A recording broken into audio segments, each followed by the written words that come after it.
Selamat datang di channel Alur Donghua. Sebelum menonton, silahkan subscribe, biar Mimin tambah semangat update-nya. Apa yang disebut mulut, ini adalah celah tipis yang dilapisi dengan taring tajam, yang terbuka di bawah wajah Jintong. Tubuh tanpa kepala Bloodlight Snake menggeliat dengan keras di mulut Jintong, mengirimkan geyser darah beracun hitam yang menyembur beberapa kaki ke udara. Lapisan cahaya tembus pandang melonjak di atas tubuh Jintong, dan semua darah beracun itu dicegah. Pria tua itu benar-benar heran melihat ini. Sebelum dia memiliki kesempatan untuk melakukan apapun, Jintong tiba-tiba melemparkan tatapan dingin ke arahnya. Rasa dingin segera mengalir di tulang punggung pria tua itu, diikuti oleh dua garis pedang tembus pandang Ki yang tiba-tiba muncul dari udara tipis tepat di depannya. Dua garis pedang Ki tampaknya tidak luar biasa dengan cara apapun, tetapi mereka menyerang penghalang cahaya di depannya. Retakan tajam terdengar, dan penghalang cahaya biru bergetar sebelum hancur saat bersentuhan. Sensasi dingin yang dialami lelaki tua itu menjadi semakin terasa ketika garis-garis pedang Ki berlanjut ke arahnya, dan dia tahu bahwa dia tidak bisa lagi menahan diri. Cahaya 5 warna melintas dari glabelanya, dan perisai 5 warna langsung muncul sebelum membengkak hingga beberapa puluh kaki, melindungi seluruh tubuhnya di belakangnya. Permukaan perisai dipenuhi lapisan pola roh yang rumit, serta rune mempesona yang tak terhitung jumlahnya. Dua garis pedang Ki menghantam perisai raksasa satu demi satu. Saat perisai berbenturan dengan serangan pertama pedang Ki, semburan cahaya yang menusuk dan fluktuasi energi yang dahsyat meletus. Pedang Ki diberantas, tetapi retakan besar juga muncul di perisai. Pukulan kedua dari pedang Ki kemudian langsung menyerang bagian yang sama dari perisai, dan segera diiris menjadi dua, tidak lagi mampu memberikan perlawanan lebih lanjut. Semua ini terjadi dalam sekejap mata, dan dari sudut pandang lelaki tua itu, dia baru saja memanggil perisai 5 warna sebelum diiris menjadi dua. Kilatan cahaya kemudian muncul di depan matanya, setelah itu penglihatannya menjadi gelap gulita. Dari sudut pandang orang ketiga, pedang Ki kedua telah berputar di lehernya, langsung memenggalnya. Hampir pada saat yang sama, proyeksi Wim merah raksasa di belakangnya tiba-tiba meledak, mengirimkan busur petir merah melonjak dengan keras ke segala arah. Sebuah bola cahaya merah terbang keluar dari tubuh tanpa kepala pria tua itu, lalu melesat ke arah tertentu dengan sosok miniatur merah di dalamnya. Tiba-tiba, Jintong menghilang di tempat di tengah kilatan cahaya keemasan, lalu tiba-tiba muncul tepat di depan bola cahaya merah di tengah semburan fluktuasi spasial. Itu kemudian mengangkat lengan dan membanting bola cahaya dengan kejam ke tanah di bawah. Cahaya merah memudar di dalam kawah di tanah, dan Nas Chen Sol terungkap dengan ekspresinya yang dipenuhi amarah. Nas Chen Sol tiba-tiba menggertakkan giginya sebelum membuat segel tangan, dan kabut merah tua mulai mengalir keluar dari tubuhnya, menunjukkan bahwa ia akan melepaskan beberapa jenis teknik rahasia, tetapi tepat pada saat ini, seberkas pedang tembus Ki muncul di belakangnya tanpa peringatan apapun sebelum menebasnya. Kabut merah terbelah, dan Nas Chen Sol terbelah menjadi dua dengan ekspresi tidak percaya masih terukir di wajahnya, dan itu hancur menjadi bintik cahaya spiritual di tengah lolongan kesedihan. Dengan demikian, Patriark Cilei yang sangat terkenal dibunuh oleh Raja Kumbang Pemakan Emas dengan mudah. Pada titik ini, jiwa darah sudah mundur jauh, dan ekspresi gembira muncul di wajahnya saat dia mendekati Jintong sebelum membungkuk ke arahnya. Terima kasih telah menyelamatkanku, Senior Jin. Jika tidak, kemungkinan besar aku akan mati di sini. Aku hanya mengikuti perintah tuanku. Kamu dapat melanjutkan apa yang kamu lakukan, aku akan mengawasi dari bayang-bayang, jawab Jintong sebelum melambaikan tangan ke arah tubuh lelaki tua itu untuk memulihkan gelang penyimpanannya, lalu tiba-tiba menghilang. Jelas bahwa Jintong memiliki kecerdasan yang jauh lebih banyak daripada saat pertama kali berevolusi menjadi Raja Kumbang Pemakan Emas. Jiwa darah mengulurkan busur lain ke arah tempat Jin Tong baru saja menghilang, lalu melirik kedua boneka tahap integrasi tubuh sebelum berangkat dari tempat ini. Meskipun dia tidak menemui batasan yang kuat, atau merasakan kehadiran tubuh aslinya, dia yakin bahwa tubuh aslinya terperangkap di area ini, jadi dia harus bergegas ke area berikutnya. Setelah menyaksikan kekuatan luar biasa Jin Tong, dia ditanamkan dengan lebih banyak keberanian untuk menjelajah lebih dalam ke istana. 10 hari kemudian, ribuan pembudidaya tingkat tinggi berkumpul di dekat gerbang raksasa di pegunungan Myriad Moon. Semuanya telah mundur hingga hampir 10 km jauhnya, menilai gerbang dari jauh sambil sesekali berdiskusi dan mengomentari sesuatu. Hanya 600 orang yang tersisa di tepi cekungan. Mereka jelas memiliki kekuatan yang sama, dan saat ini sedang menyiapkan formasi super besar untuk mencakup seluruh Baskom. Orang-orang ini semua mengenakan pakaian yang sama, dan simbol tanda di lengan baju mereka menunjukkan bahwa mereka semua adalah murid kelas atas dari Sekte Tulang Darah. Ada 2 orang berdiri berdampingan di depan murid-murid ini. Salah satunya adalah seorang lelaki tua berjubah putih dengan mata cekung dan hidung bengkok, sementara yang lain adalah seorang wanita pendek dan gemuk dengan penampilan mengerikan dan roh hitam, pola terukir di wajahnya. Menilai dari aura yang mereka pancarkan, ini adalah sepasang makhluk tahap Grand Ascension. Saat ini, mereka mengawasi pembangunan formasi raksasa sambil berbicara satu sama lain. Aku tahu ada sesuatu yang mencurigakan tentang rekan Taois Xiao yang tinggal di kota Bangau Darah selama bertahun-tahun ini. Seperti yang diharapkan, dia memperoleh kunci sebenarnya dari Istana Kuali Surgawi tetapi tidak memberi tahu kami apapun. Jika bukan itu untuk salah satu murid Nyonya Wan Hua yang menumpahkan informasi ini, kemungkinan besar kita masih benar-benar tidak menyadarinya. Pria tua itu mendengus dengan dingin. Hehe, kamu tidak bisa menyalahkan rekan Taois Xiao untuk ini, kita mungkin berasal dari sekte yang sama, tapi kita tidak memiliki hubungan dekat dengannya. Jika kamu dan aku mendapatkan kunci ke Istana Kuali Surgawi, kita akan melakukannya. Kemungkinan besar juga melakukan hal yang sama. Lagi pula, tidak peduli berapa banyak harta yang ada di istana, perbedaan antara mengambil semua harta untuk diri sendiri dan harus membaginya 3 cara adalah siang dan malam, jawab wanita itu, dan meskipun penampilannya mengerikan, suaranya sangat manis dan enak didengar, seolah-olah itu milik seorang gadis muda. Keduanya juga merupakan tetua agung tahap kenaikan agung dari Sekte Tulang Darah. Itu benar. Aku mendengar bahwa Istana Kuali Surgawi ini berisi warisan sebenarnya dari Taois Tianding, jadi tidak mungkin kita membiarkan orang lain masuk. Karena itu, ada lebih dari satu kunci yang benar untuk istana, bahkan jika kita tidak campur tangan, makhluk tahap kenaikan besar lainnya pasti akan ikut campur, jadi itu belum tentu merupakan keputusan bijak bagi rekan Daois Xiao untuk merahasiakan ini. Jawab lelaki tua itu dengan senyum dingin.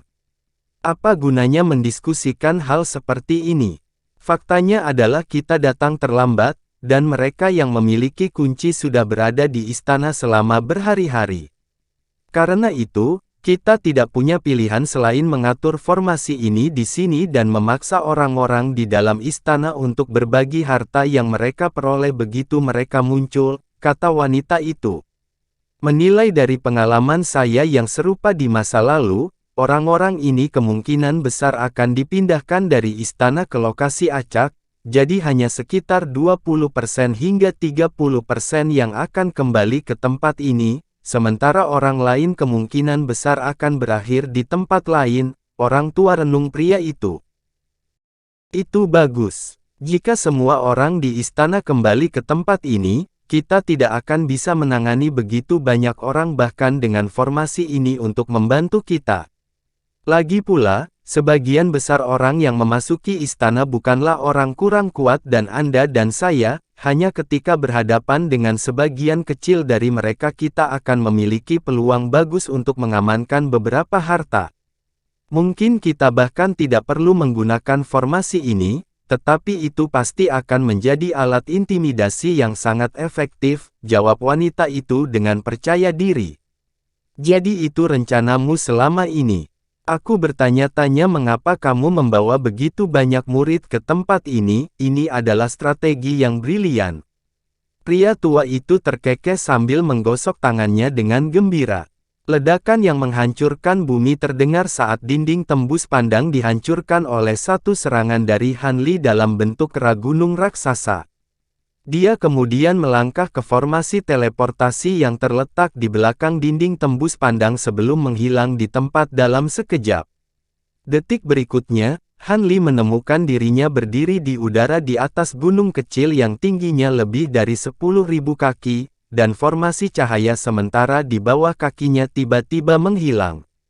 Dia dengan cepat mengalihkan pandangannya ke daerah sekitarnya untuk menemukan bahwa gunung ini tidak terlalu tinggi, tetapi menempati area yang cukup luas, dan tepi gunung berbatasan langsung dengan 7 atau 8 area yang diselimuti oleh penghalang cahaya independen. Satu di antaranya adalah area tempat dia baru saja keluar. Ekspresi kontemplatif muncul di wajahnya saat dia memeriksa area satu demi satu. Dia kemudian tampaknya telah mengambil keputusan dan baru saja akan terbang menuju salah satu area ketika ledakan fluktuasi spasial tiba-tiba meletus di dekatnya. Segera setelah itu, formasi cahaya lainnya muncul, dan 3 orang muncul di atas formasi tersebut di tengah kilatan cahaya. Han Li mengalihkan pandangannya ke arah ketiga orang itu, dan tatapan dingin muncul di matanya. Ketiga orang itu secara alami juga melihat Han Li, dan mereka saling bertukar pandang dengan bingung satu sama lain sebelum terbang langsung ke arah Han Li setelah percakapan transmisi suara singkat.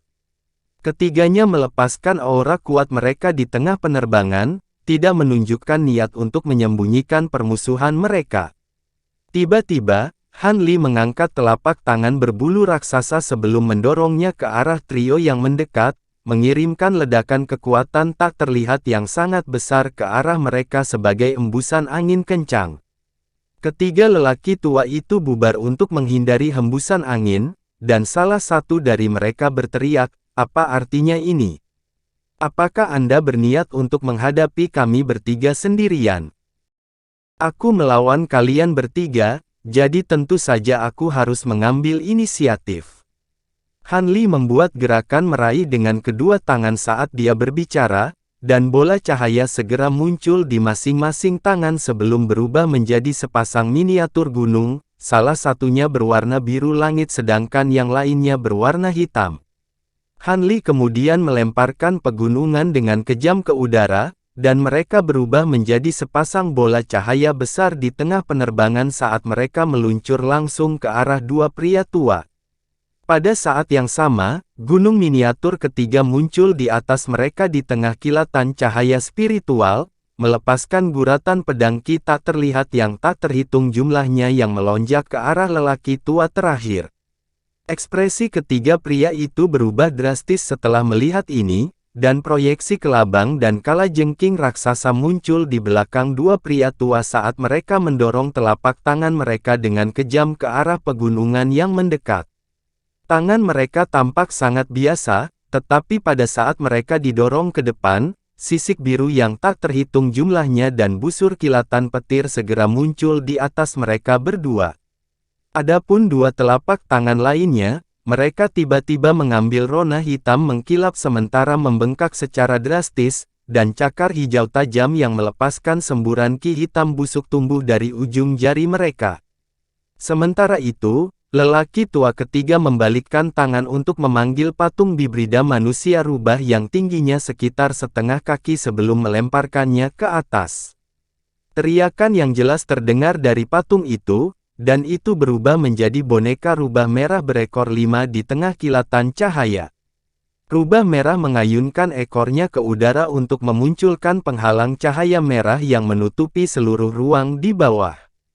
Detik berikutnya, keempat telapak tangan menghantam dua bola cahaya yang dibentuk oleh sepasang gunung ekstrim, dan ledakan yang menghancurkan bumi terdengar saat gelombang kejut yang dahsyat melonjak ke seluruh ruang di dekatnya.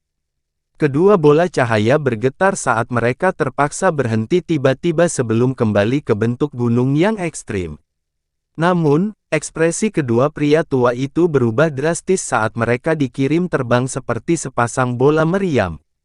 Pada saat mereka berhasil memantapkan diri beberapa ratus kaki jauhnya, lengan mereka benar-benar berlumuran darah, dan setiap inci kulit di lengan itu telah robek, sementara semua jari mereka telah patah. Pada saat yang sama, garis-garis pedang tak terlihat yang tak terhitung jumlahnya telah menghujani penghalang cahaya merah, dan dalam beberapa saat saja, serangkaian retakan tipis mulai muncul di permukaan penghalang. Pria tua ketiga cukup terkejut melihat ini, dan dia segera menyuntikkan semburan energi ke dalam patung yang dia pegang sebelum buru-buru membuat segel tangan. Lapisan cahaya keemasan melintas di atas boneka rubah merah, dan penghalang cahaya yang disulapnya juga berubah menjadi rona emas, sementara retakan di permukaannya dengan cepat mulai membaik. Dengan demikian, ia mampu menahan hujan pedang Qi yang sangat deras ini. Namun, meskipun Han Li menghadapi 3 lawan sendirian, jelas bahwa dia telah berada di atas angin, dan ini membuat ketiga lelaki tua itu agak ragu tentang bagaimana melanjutkannya. Mereka bertiga berbicara sebentar melalui transmisi suara, lalu perlahan mulai mendekati Han Li lagi, tampaknya bertekad untuk mengincarnya. Han Li mendengus dingin saat melihat ini, dan dia membuat segel tangan untuk memanggil Provenance True Devil Projection di tengah kilatan cahaya keemasan. Proyeksi itu kemudian segera menyatu menjadi satu dengan tubuh kera raksasanya, diikuti dengan 2 lengan tambahan yang keluar dari tulang rusuknya, dan sepasang kepala tambahan muncul di pundaknya. Han Li telah melepaskan 12 Awakening Transformations dan Provenance True Devil Arts sekaligus, dan kekuatan bentuk ini adalah yang kedua setelah Holy Nirvana fisik miliknya. Di hadapan 3 lawan Grand Ascension Stage, Han Li tidak berani terlalu berpuas diri. Namun, tepat saat pertempuran akan dilanjutkan, fluktuasi spasial tiba-tiba meletus lebih dari 100 kaki jauhnya, dan 3 sosok humanoid muncul dalam sekejap. Ketiga lelaki tua itu segera berhenti saat mereka mengarahkan pandangan ke arah 3 pendatang baru, seperti yang dilakukan Han Li. Ketiga sosok itu terdiri dari seorang wanita tua, seorang pendeta Tao, dan seorang pria bertopeng. Begitu mereka bertiga melihat Han Li, mereka juga cukup terkejut dan segera bertukar pandang bingung. Sungguh kebetulan kita tiba di area yang sama, Brother Xiao. Han Li terkekeh saat cahaya keemasan di sekelilingnya memudar, dan dia dengan cepat kembali ke wujud manusianya. Sungguh suatu kebetulan. Memang, aku juga tidak berpikir bahwa aku akan bertemu denganmu di sini, Kakak Han, jawab Xiao Ming dengan senyum yang sedikit dipaksakan, sementara hati Nyonya Wan Hua dan Taoist Kingping keduanya tenggelam. Adapun 3 lelaki tua, mereka tidak berani melakukan sesuatu yang gegabah dalam situasi saat ini, dan hanya menilai 3 pendatang baru dengan ekspresi dingin. Baru pada saat itulah Xiao Ming berbalik ke arah ketiganya sebelum bertanya, kurasa kita belum pernah bertemu sebelumnya, rekan Daois, mungkinkah kalian adalah kultivator terpencil di hutan Yan Hitam di barat laut? Kamu memiliki mata yang tajam, rekan Daois. Itu benar, kami adalah 3 orang suci roh penyihir dari hutan Yan Hitam. Pria tua yang mengendalikan boneka rubah merah mendengus dingin sebagai tanggapan dengan permusuhan yang tidak terselubung di mulutnya, suara. 3 orang suci roh penyihir. Itu berarti kamu pasti kultivator sihir. Bolehkah aku bertanya mengapa kamu memutuskan untuk menargetkan saudara Han di sini?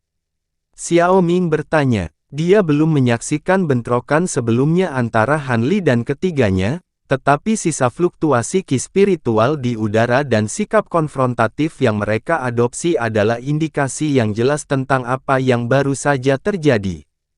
Hanya ada sedikit harta di istana Cauldron Surgawi ini, jadi semua orang di sini adalah musuh kita, mengapa kita perlu alasan untuk menargetkan siapapun?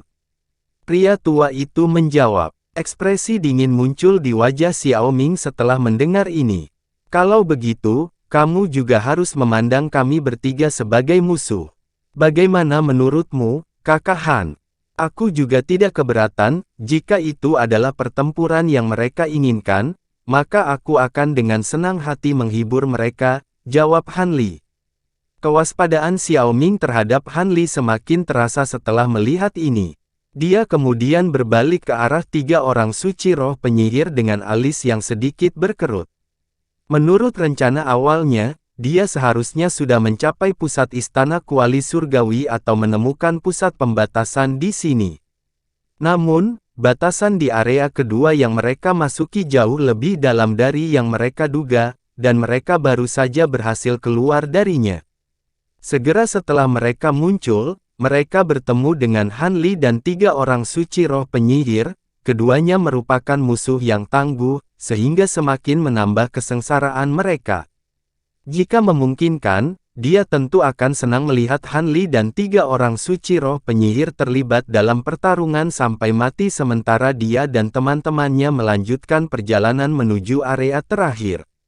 Namun, dalam situasi saat ini, tidak mungkin Han Li dan 3 orang suci roh penyihir cukup bodoh untuk melakukan hal seperti itu. Karena itu, tertunda dalam kebuntuan di sini tidak akan menguntungkan mereka. Mereka bukan satu-satunya makhluk tahap Grand Ascension yang telah memasuki istana kuali surgawi, bagaimana jika lebih banyak orang menemukan tempat ini selama penundaan ini? Dengan mengingat hal itu, Xiao Ming berkata, "Rekan Taois, aku yakin kita semua pergi ke istana ini untuk mencari harta karun, jadi terlibat dalam konflik sebelum menemukan harta berharga sama sekali tidak masuk akal. Harta yang paling berharga jelas di area di luar sini, jadi mengapa kita tidak semua menghemat energi kita untuk mencari melalui area itu? Pembatasan yang mengarah ke titik ini sudah sangat sulit untuk ditembus, bahkan jika kita menggunakan seluruh waktu kita yang tersisa, kita masih belum bisa mendapatkan harta yang kita inginkan, jadi kita tidak bisa membuang-buang waktu di sini. Aku juga tidak peduli. Selama tidak ada yang menghalangi jalanku, aku tidak berniat terlibat dalam konflik apapun, jawab Han Li dengan sedikit senyuman. Pria tua yang memegang boneka rubah merah merenungkan situasi sejenak sebelum juga mengangguk sebagai jawaban. Baiklah, kalau begitu, mari kita akhiri semuanya di sini. Setelah itu, ketiga lelaki tua itu bertukar kata melalui transmisi suara sebelum terbang menuju area tertentu. Xiao Ming sedikit goyah saat melihat area yang telah mereka pilih, tetapi ekspresinya kemudian dengan cepat kembali normal saat dia menoleh ke Han Li sambil tersenyum. Apakah kamu juga sudah memutuskan target, Kakak Han? Jika belum, maka kita akan melanjutkannya. Kurasa aku akan pergi ke daerah itu. Han Li menggelengkan kepalanya sebelum mulai mengarahkan jari ke arah tertentu, tetapi dia tiba-tiba tampak berubah pikiran, dan mengarahkan jarinya ke area tetangga yang awalnya dia tunjuk. Ekspresi Nyonya Wan Hua dan Taois King Ping berubah drastis setelah melihat ini. Namun, sebelum mereka memiliki kesempatan untuk mengatakan apapun, Han Li telah terjun ke penghalang cahaya biru yang meliputi area itu sebagai seberkas cahaya biru. Apa yang kita lakukan? Dia baru saja memilih area yang akan kita pilih. Mungkinkah dia juga tahu di mana pusat istana kuali surgawi? Nyonya Wan Hua berseru dengan mendesak. Kurasa tidak. Aku adalah satu-satunya yang telah menerima warisan, jadi tidak mungkin orang lain selain aku akan mengetahui lokasi yang tepat dan metode untuk mengendalikan pusat istana, kata Taois King Ping dengan kerutan yang erat, alis. Apakah itu berarti kebetulan dia memilih area itu? Sepertinya bukan itu masalahnya juga. Ekspresi Xiao Ming menjadi gelap secara signifikan saat dia mengingat kembali bagaimana Han Li berubah pikiran di saat-saat terakhir. Lalu apa yang kita lakukan? Pilih area lain. Nyonya Wan Hua bertanya dengan frustrasi.